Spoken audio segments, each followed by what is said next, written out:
हुआ क्या इस्लामाबाद में, क्योंकि जो खबरें बता रही हैं, अरागची साहब का ट्वीट बता रहा है, वो ये है कि पहले तो बड़ा स्मूथली हर चीज़ चलती रही और MOU के बहुत करीब आ गए, लेकिन JD वैंस इस प्रेस कॉन्फ्रेंस से कुछ ही देर पहले अचानक से उनकी पोजीशन तब्दील हो गई। कोई कॉल आ गई उनको या क्या हुआ? बहुत शुक्रिया मुजम्मिल। इसमें कोई शक नहीं है कि ये मुज़ाकरात बड़े इंटेंस थे और इन मुज़ाकरात के लिए अमेरिका की तरफ से तो आपको पता है JD वैंस आए थे, उनके हमरा पूरा वफद था, साथ उनके कुछ एक्सपर्ट्स भी आए थे। लेकिन ईरानी वफद का जो आप कंपोजिशन देखिए, उनके साथ नाम तो 2 बंदों का था, लेकिन उनके साथ तकरीबन 60 से जायद जो है वो 71। एक्सपर्ट्स भी थे और 70 के करीब इनका वफद था, लेकिन 60 से ज्यादा जी जी। एक्सपर्ट्स भी थे। और उनमें से कुछ एक्सपर्ट्स जो हैं वो मीडिया सेंटर में, कन्वेंशन सेंटर में हमारे साथ मौजूद थे और हम उनसे बातचीत भी कर रहे थे। और मुझे उनसे बातचीत में एहसास हुआ कि वो एक स्पेशल ऐप है जो ईरान ने अपनी बनाई हुई है, वो उसके जरिए मुज़ाकरातकारों को कोई मावनत भी फराहम कर रहे हैं। तो ऐसा नहीं है कि मुज़ाकरात उस कमरे में थे और मुज़ाकरातकार आपस में ही बैठे हुए थे। ये मुज़ाकरातकार मावनत ले रहे थे, अमेरिका वाले मुज़ाकरातकार जो हैं वो अमेरिका से ले रहे थे और जो ईरान वाले हैं उनके साथ भी कुछ लोग थे और उनके ज़ाहिर तेहरान में भी राब्ते होंगे। देखिए उस दौरान जो मुज़ाकरात के चौथे दौर के ऊपर ये सारा मामला ख़त्म हुआ और इस दौरान आपको पता है कि दोनों फरीक इतने ज़्यादा टाइट लिप्ड थे और आपको ये भी इस बात का भी इल्म होगा कि जो सेंट काम के जो चीफ हैं उनकी भी इस होटल में मौजूदगी की इत्तलात थी। पाकिस्तान के जो डिप्टी प्राइम मिनिस्टर हैं इसहाक डार और पाकिस्तान के जो फील्ड मार्शल हैं आसिम मुनीर, वो यहाँ पर मौजूद थे और मुज़ाकरात के दौरान थे। तो गैर मामूली सिक्योरिटी थी। ज़ाहिर कोई किसी से मिलेगा तो वो आपको इत्तलात देगा। ये ऐसी इत्तलात थी जो व्हाट्सएप पे तो नहीं ली जा सकती या फोन कॉल के जरिए ना कोई बताएगा आपको।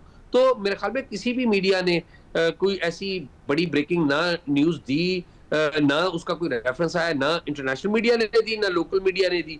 हाँ, ईरान की तरफ से कुछ इंफॉर्मेशन आई, वो हमारे पास भी आई थी, लेकिन हम भी एहतियात का मुजाहरा इसलिए कर रहे थे कि देखिए पाकिस्तान की तरफ से कोई ऐसी चीज जाएगी और जो सिंगल सोर्स होगी तो उसके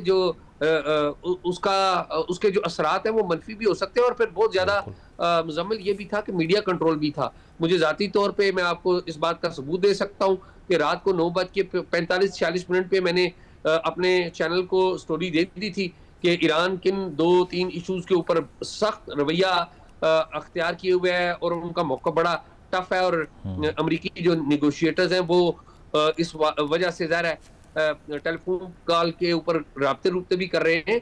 तो ईरानी जो मौकफ जो था जिन 2-3 इशूज के ऊपर था, रात 9:46 पे हमने ये खबर दे दी थी।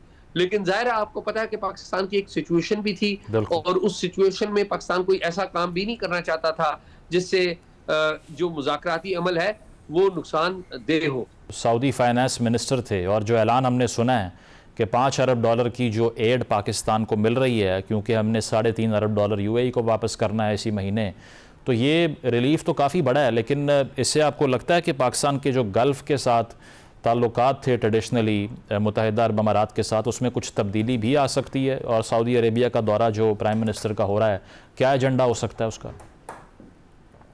मुज़म्मिल, बहुत ही अहम सवाल आपने किया। देखिए इस मुज़ाकरात जो हमने इस्लामाबाद में मुनक्कद करवाए और मुझे ज़ाती तौर पे पता है कि पाकिस्तान की कोशिश है कि दोबारा मुज़ाकरात हों और ये जो डेडलाइन है 22 अप्रैल की, उससे पहले कोई चीज़ें तय पा जाएं।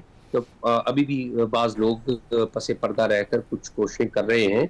इसमें पाकिस्तान ने जो किरदार अदा किया उसकी तो पूरी दुनिया में तारीफ़ की गई, लेकिन पाकिस्तान के जो ताल्लुकात हैं UAE से वो भी एट स्टेक लगे, यानी कि पाकिस्तान ने अगर देखा जाए तो बहुत बड़ी कुर्बानी दी है।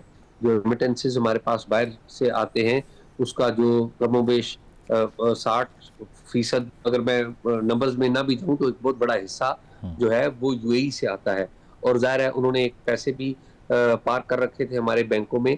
अब सूरत हाल ये है कि सऊदी हुकूमत को भी इस बात का पता है कि यहाँ पर सूरत हाल क्या है। इसकी वजह यह है कि पाकिस्तान ने सऊदी अरेबिया को भी पूरी तरह एतमाद में लेकर रखा था इस सारे प्रोसेस में और चाइना को भी पूरा एतमाद में लेकर रखा था और यही वजह थी कि इमरजेंसी बुनियादों के ऊपर सऊदी वज़ीर ख़ज़ाना यहाँ पर आए। मुख्तसर दौरा था उनका, लेकिन उन्होंने पाकिस्तान को अपनी तरफ से जो ताउन वो कर सकते हैं उसकी ना सिर्फ यकीन दहानी कराई, बल्कि उसके लिए कुछ कंक्रीट स्टेप हैं वो भी लिए। और उसके बाद आपको पता है सऊदी गवर्नमेंट ने ये जो पाकिस्तान की तरफ से दस्ते भेजे जाने या तैयारे भेजे जाने की है, ये भी ट्वीट जो है वो उधर से आई। हालांकि ये रूटीन की डिप्लॉयमेंट्स हैं जो होती हैं वहाँ पे सऊदी अरेबिया में, इस दफ़ा कुछ थोड़ा ज़्यादा होंगी, लेकिन ये रूटीन की डिप्लॉयमेंट्स हैं। तो देखिए इसमें कोई शक ही नहीं है कि यूएई के साथ जो हमारे ताल्लुकात हैं बड़े अहम हैं, और पाकिस्तान की जो गवर्नमेंट है वो यूएई के साथ ताल्लुकात को जिसे कहते हैं कि इस मुज़ाकरात के तनाज़ुर में बेहतर बनाना चाहती है और उसे अपना मौक़िफ़ समझाना चाहती है कि ये मुज़ाकरात क्यों ज़रूरी थे। और आपको इस बात का भी इल्म ही है कि बहरीन ने जो करारदाद पेश की थी, वो एक्शन चाहते थे, उसकी बैकिंग जो है वो यूएई ने की थी अक़वाम मुत्तहिदा की इस्लामी कौंसिल में, लेकिन वो वीटो हो गई।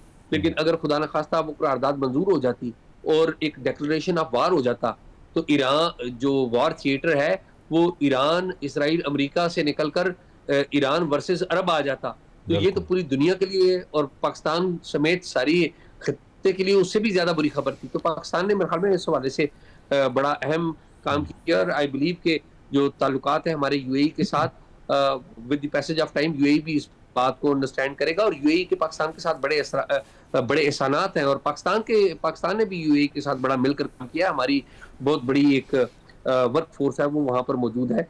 अच्छी बात यह है कि दोनों के दरमियान ऐसे लोग मौजूद हैं जो इस सेंसिटिविटी को समझते हैं और इस बात को कोई नेगेटिव रंग नहीं दे रहे। ठीक है एजाज साहब, थोड़ा सा टॉपिक से हटके, क्योंकि मैं चाहता हूँ आप चूँकि पाकिस्तान की पॉलिटिक्स को भी काफ़ी करीब से देखते हैं, ये शहबाज शरीफ साहब और डार साहब की जो सारी परफॉर्मेंस रही है इस पूरे एपिसोड के अंदर, सरप्राइज़ किया इसने आपको? क्योंकि जो उन पे तनकीद हुआ करती थी, पॉपुलर तनकीद थी काफ़ी, कि कोई कंस्टिट्यूएंसी का इशू है, नैरेटिव का मसला है, लेकिन आउट परफॉर्म किया उन्होंने, या आपको लगता है कि ये जो सारी एफर्ट्स थी ये पाकिस्तान की स्टेट या जियो पॉलिटिक्स की वजह से हुई?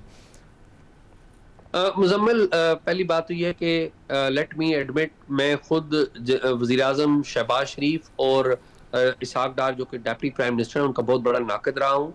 और फ्रैंकली जब डेप्टी प्राइम मिनिस्टर इसहाक डार को वज़ीर खारजा के तौर पर तैनात किया गया था, तो मैंने खुद उस पर बड़ी तनकीद की थी कि ये गवर्नमेंट ने कैसा फैसला लिया है। लेकिन to be fair with them, उन्होंने अपनी परफॉर्मेंस से और पर्टिकुलरली जो स्पेस उनके लिए मिडिल ईस्ट में जो डिप्लोमेसी उन्होंने की और पूरी दुनिया के साथ और अहम तरीन ममालिक को नज़रअंदाज किए बगैर, अपने करीबी तरीन दोस्त ममालिक को नज़रअंदाज किए बगैर एतमाद में लेकर पीस की ऑब्जेक्टिविटी के लिए जो काम किया, मेरा ख्याल है उन्होंने बेहतरीन परफॉर्मेंस का मुजाहरा किया है। और आई आल्सो एक्सपेक्ट कि ये जो परफॉर्मेंस हमारी गवर्नमेंट ने दिखाई है उसको मिलिट्री इस्टेब्लिशमेंट की भी भरपूर हमायत हासिल थी। और मेरा शुमार उन लोगों में भी होता है जो इस्टेब्लिशमेंट और मिलिट्री इस्टेब्लिशमेंट को भी तनकीद करते हैं, और इसमें मिलिट्री इस्टेब्लिशमेंट और गवर्नमेंट जिस तरह एक दूसरे के साथ जल नजर आई और जिस तरह चीजें इन्होंने परफॉर्म की, वो मेरे ख्याल में मिसाल है। एंड आई एक्सपेक्ट कि जिस तरह की एक यूनानिमिटी और यूनिटी का इजहार किया गया है यहाँ पर, बाकी जो इश्यूज हैं उस पर भी इसी तरह की परफॉर्मेंस होगी। डोमेस्टिक इश्यूज जो हैं हमारे, वहां पर भी ये चीजें रिफ्लेक्ट करेंगी तो बहुत अच्छा लगेगा। मुल्क की बेहतरी इसी में है कि यहाँ पर मजबूत जमहूरियत हो और at the same time rule of constitution और रूल ऑफ लॉ हो। तो ये बड़ा अच्छा होगा कि अगर तमाम अदारे और तमाम लोग अपने कॉन्स्टिट्यूशनल रोल में रहें और मुल्क आगे बढ़े और पूरी सपोर्ट फराहम करें जो भी गवर्नमेंट में मौजूद हो, चाहे वो किसी भी जमात से ताल्लुक रखता हो। मुल्क जो है वो अहम होते हैं और इसमें जो अफराद हैं वो आने जाने होते हैं। इसमें पूरा फुल क्रेडिट जाता है प्राइम मिनिस्टर शहबाज शरीफ को और डिप्टी प्राइम मिनिस्टर इसहाक डार को और बाकी मिलिट्री के जो लोग हैं उनको। बिल्कुल।